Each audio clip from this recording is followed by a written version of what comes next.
Hormuz প্রণালীতে মার্কিন বাহিনী ও আন্তর্জাতিক নৌযান চলাচলের জন্য হুমকি সৃষ্টির অভিযোগে ইরানের সামরিক ঘাঁটিতে নতুন করে হামলা চালিয়েছে যুক্তরাষ্ট্র।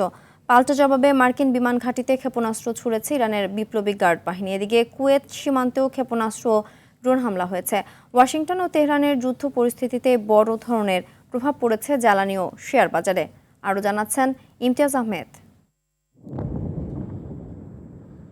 মধ্যপ্রাচ্যে যুক্তরাষ্ট্র ইরানের মধ্যে উত্তেজনা নতুন করে তীব্র আকার ধারণ করেছে। পারস্য উপসাগর ও হরমুজ প্রণালীর কাছে ইরানের একটি সামরিক স্থাপনায় নতুন করে হামলা চালিয়েছে যুক্তরাষ্ট্র। যুক্তরাষ্ট্রের দাবি, ওই স্থাপনাটি মার্কিন বাহিনী ও আন্তর্জাতিক নৌ চলাচলের জন্য হুমকি তৈরি করছিল। তবে ইরানের রাষ্ট্রীয় গণমাধ্যম জানাচ্ছে, যুক্তরাষ্ট্রের হামলাটি বন্দর আব্বাসের কাছে একটি এলাকায় আঘাত হানলেও এতে কোনো বড় ধরনের ক্ষতি বা প্রাণহানি হয়নি।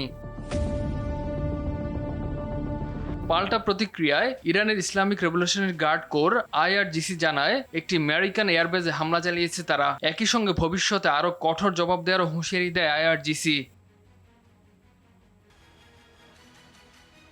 এদিকে কুয়েতের সামরিক বাহিনী বলছে, নিজেদের আকাশ প্রতিরক্ষা ব্যবস্থা দিয়ে একাধিক শত্রুভাবাপন্ন ক্ষেপণাস্ত্র ও ড্রোন প্রতিহত করেছে তারা। তবে আক্রমণটি ঠিক কোন দেশ থেকে এসেছে সে বিষয়ে বিস্তারিত জানানো হয়নি।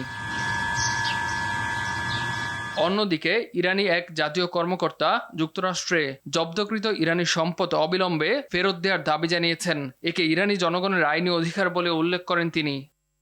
এদিকে ইরান ও যুক্তরাষ্ট্রের উত্তেজনায় বড় ধরনের প্রভাব পড়েছে বৈশ্বিক জ্বালানি ও শেয়ার বাজারে। ব্রেন্ট ক্রুডের দাম ব্যারেল প্রতি বেড়ে $95 উঠেছে। একই সঙ্গে যুক্তরাষ্ট্রের ওয়েস্ট টেক্সাস ইন্টারমিডিয়েট তেলের দামও $91 ছাড়িয়েছে। ইমতিয়াজ আহমেদ, RTV।